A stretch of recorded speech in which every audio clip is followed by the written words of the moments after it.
First time ever in a comedy club. I won $50. I only went on a dare. I cried all the way from the comedy club to my house. The girl I was with named Gladys Jacobs said, "Why you crying? It ain't but $50. I said, no, you don't understand. I was born tonight. Well, I've been asking God my whole life, what's my purpose? I need to find something that I do. I won $50, first time in a comedy club. I went to work the next day, October 9th, and quit my job with $50 in my pocket. Married, twins, $50. My ex-wife said, you can't do that. That's foolishness. Her mother told me, you're not even funny. My mother told me, boy, you don't do stuff like that. You work like your daddy and your brothers. I said, no, Mama, this is what I was born to do. And my mother was saved and, Sunday school teacher, so I believed everything my mama told me, but this one time I said, Mama, I got to go try this. I said, this is it for me.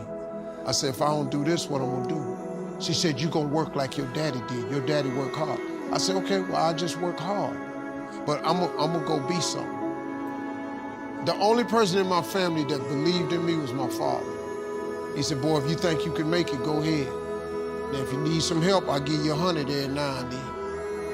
And I've done nothing since that day except tell jokes. Now, I got in a lot of trouble. By the time I was 30, I was homeless. Because the first year in comedy, I only made $3,500. The next year, I made $5,000. The third year in comedy, I made $6,800. You get homeless real fast.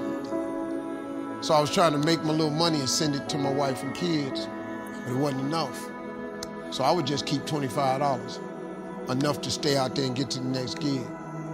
And it didn't work for me for 3 years. I lived in my car.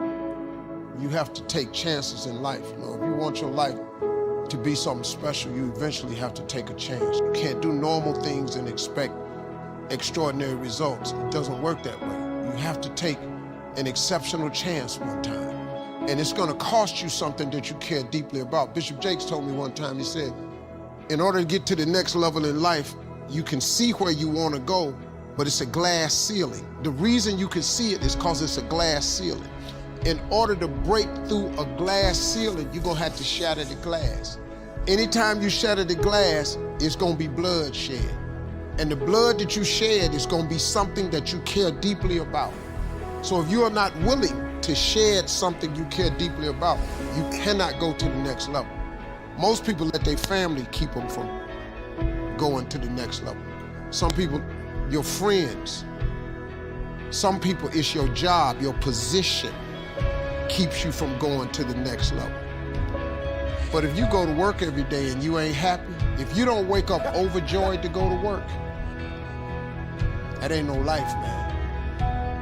You got the wrong job. And you know why you got the wrong job? Because you ain't living in your gift. You only find peace and happiness when you live in your gift, the thing God created you to be.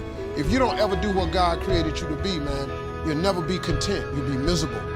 All the time I was miserable. For 27 years, misery. I couldn't figure it out until I won that money. I won $50. Just 50. It changed my whole life. I made a lot more since that 50.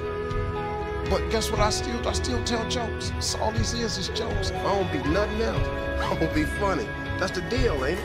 If you hire me, you gonna get these jokes. Because that's my gift. Or what you want me to do.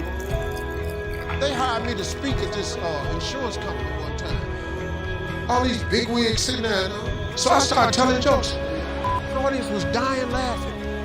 This guy came up to me and said, I hired you as a motivational speaker. I said, that's what I do. Well, what's the laughing for? I said, because it holds people's attention. I said, go ask everybody what they got out of my message today. It ain't gonna be the jokes. It's gonna be something I told them. But you got people that they don't want to hear that. But that's my gift. And if you live in your gift, you'll find your completeness. Until you live in your gift, you cannot be complete. When God created you, he gave you all a gift. All of you in here are gifted. You are gifted people.